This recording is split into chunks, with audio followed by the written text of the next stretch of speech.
ঈদের খুশির আমেজের অন্যতম ধাপ নতুন জামা জুতো পরে ঈদগাহে যাওয়া। পরিবার স্বজনের সঙ্গে নামাজ আদায় শেষে কোলাকুলি আর কুশল বিনিময়ের সঙ্গে কাটে ঈদগাহের আয়োজন। তবে এই উপমহাদেশের যে ঈদের আয়োজন যা ছিল আরও আমেজের সঙ্গে মহা আরম্ভে উদযাপনেরও।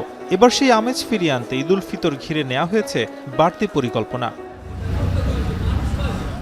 আগারগাঁও পুরাতন বাণিজ্য মেলা মাঠ, যেখানে এবার প্রথমবারের মতো আয়োজন হবে পবিত্র ঈদুল ফিতরের নামাজ।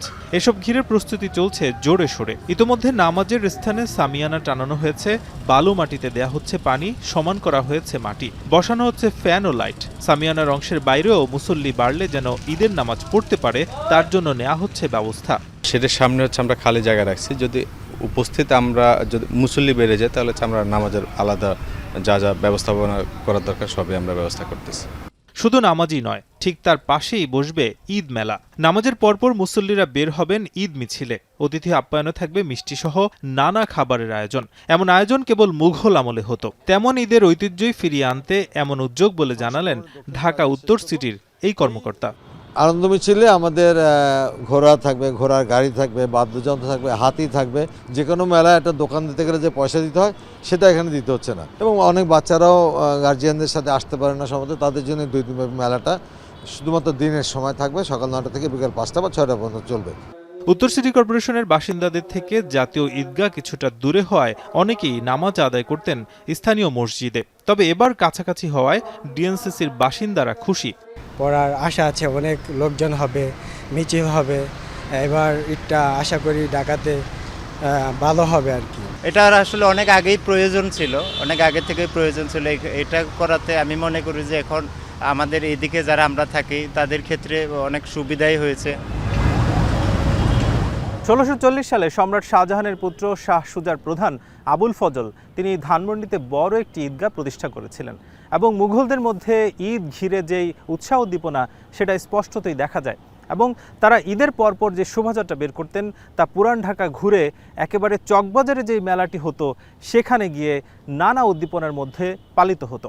ঠিক 400 বছর পর আবারও এই বাংলাদেশ সেই ধরনের একটি ঈদ দেখতে যাচ্ছে, যারই ফলশ্রুতিতে এই বাণিজ্য মেলার যে পুরাতন মাঠটি রয়েছে সেখানে এই ঈদ পালিত হবে।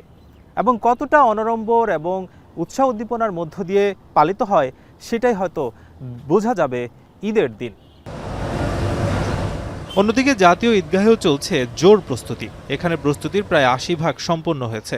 ফ্যান লাইট সহ নিরাপত্তা ব্যবস্থারও অধিকাংশ সরঞ্জাম বসানো হয়েছে। এখানে প্রায় 35,000 মুসল্লি একসঙ্গে নামাজ পড়তে পারবেন।